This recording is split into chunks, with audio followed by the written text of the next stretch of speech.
Hey, welcome back to another video. My name is Megan and I'm a professional writer and editor and an aspiring author. Today I want to talk about vanity publishing. This is one of a few roads authors can pursue, another being traditional publishing, so I want to look at exactly what it is and what the pros and cons are. Part of this video is going to be my personal opinions. As always, I welcome healthy, polite debate in the comments. First, what is vanity publishing? A vanity publisher, or vanity press as they're sometimes called, is a company that charges money for the service of publishing your book. So you give them money and they print copies of your book, and in some cases I believe they also make it available as an ebook as well. Beyond that, from everything I've seen, vanity publishers differ in terms of the other services that they offer. So for instance, some will edit your book, some won't. That's on you. Some will format it, some won't. They may or may not handle your cover design. Importantly though, the consensus seems to be that vanity publishers do not market your book, which we're going to come back to in a minute. How does this compare to other types of publishing? Well, if you get a literary agent and end up traditionally published, that publisher does just about everything. They will edit, format, print, market your book at no upfront cost to you. There's also self-publishing, which a lot of authors consider vanity publishing a type of self-publishing, some don't. But in this case, I'm referring to when you manage most things yourself. That can mean, for example, doing your own cover or hiring a designer. But at the end of the day, the book is yours, you are listing it, printing it, and all of the sales flow to you. All right, so the main thing to remember is that vanity publishing is a service you pay for. Next, if you've researched vanity publishing at all, you might have seen that it has a pretty negative reputation, but why?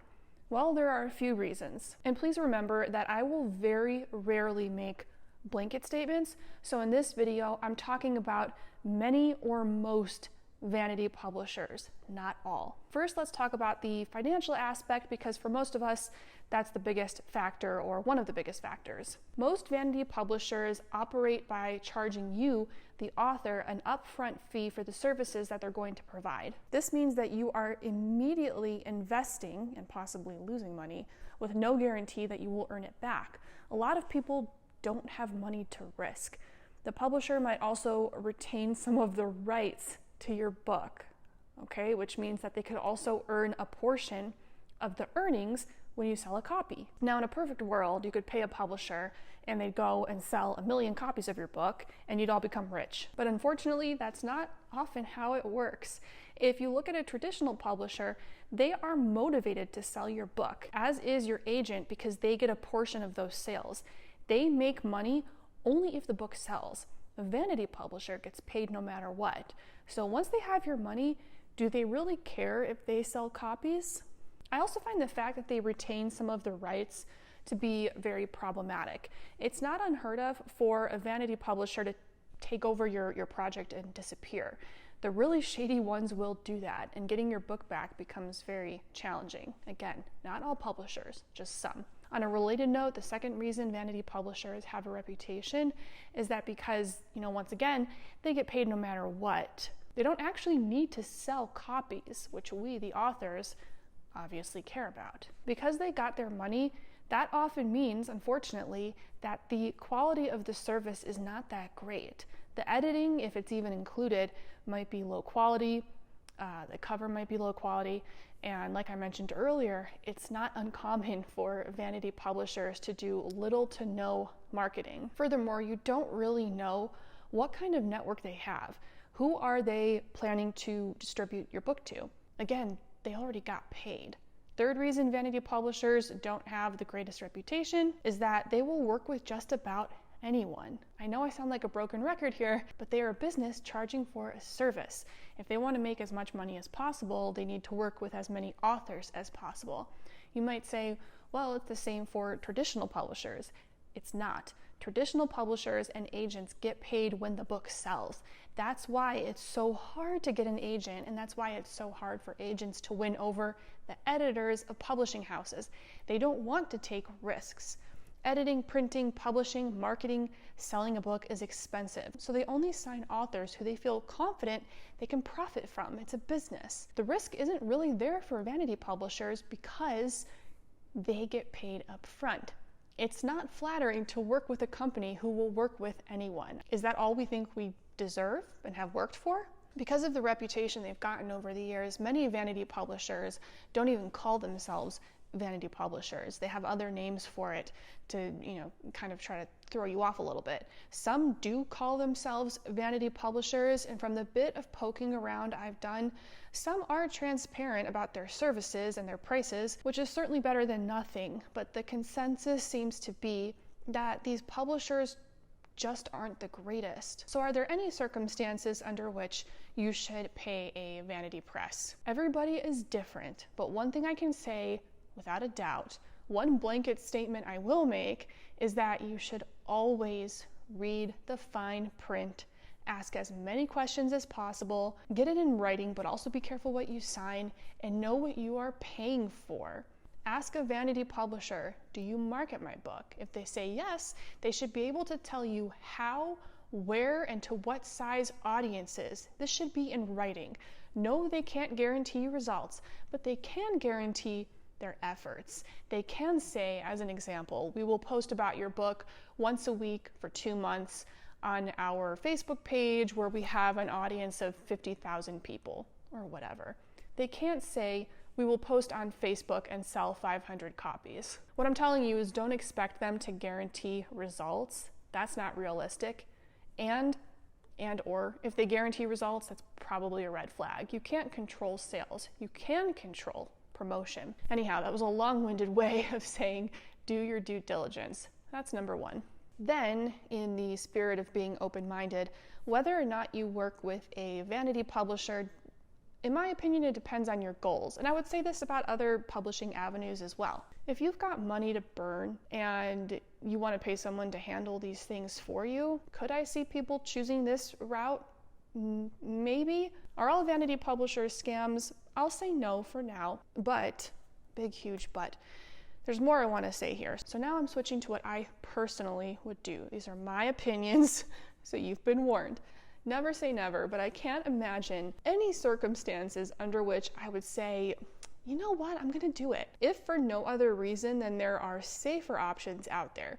So let's discuss that. If you are willing and able to spend money on your book, you could potentially hire a designer for your cover art and an editor for the same cost or less than the cost of paying a vanity press, and retain the rights so that all profit from sales goes to you and you maintain full ownership. The other smaller tasks that a vanity publisher would maybe take care of, like formatting your book or listing it online, because I know I could learn to do that for free, or I suppose you could hire someone to format your book, that isn't enough of a reason for me to pay a vanity press and take all the risks that we've discussed in this video. My goal, and if you watch my videos you already know this, is to get a literary agent. I did try self-publishing once as kind of an experiment and it just wasn't for me. But even with what I learned and how I didn't really enjoy the process, if I got a do-over, I still wouldn't go to a vanity publisher, nor would I do that in the future if I decided to stop pursuing traditional publishing. There are just too many downsides, and I feel like we as authors can sometimes be a vulnerable bunch. You know, we have this huge dream, this massive goal, and this industry is so competitive and full of rejection. It's really hard, and I do believe some publishers prey on this. Not all, and certainly not only publishers. A lot of people prey on this, actually. I've lost track of how many times I saw an author get an agent and then immediately turn around and start selling either a course or a digital product teaching others how to get an agent. Hopefully I don't need to explain why this is so wrong. There are scammy editors out there. There are scammers in every industry. While I was planning this video, I was a little torn because I very much believe that there is no single right path to publishing. Even though self-publishing isn't for me, I am very aware of the benefits that it offers. It just depends on your goals. So for that reason, I didn't want to immediately discount vanity publishing, but I do know of a lot of authors burned by vanity publishers. There's a reason for the reputation. So I will always say, again, do your homework, look at the fine print, be careful what you sign, make sure both parties are clear on the expectations. You can avoid getting taken advantage of. And if your gut is telling you that the publisher you're communicating with is shady, listen to your gut. That's your intuition trying to talk to you. I'm very curious if anyone watching this has had a positive experience with a vanity publisher, or negative. If you've worked with a vanity publisher or you've communicated with one in any capacity, I would love to hear about it.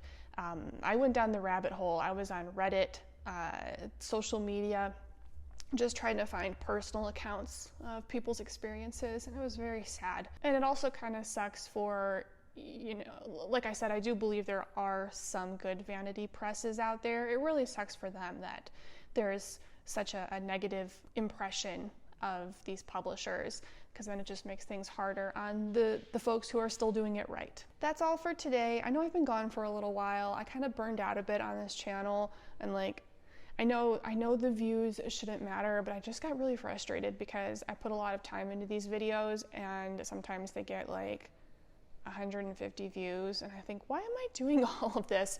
But I swore when I started this channel that I was doing it for me, and because this is something that I love to talk about. So I gotta stand by that. I took a little break. Now I'm back. I hope you're well. Whatever you're working on right now, let me know in the comments so I could cheer you on. I always love hearing from you, and I'll see you in the next video.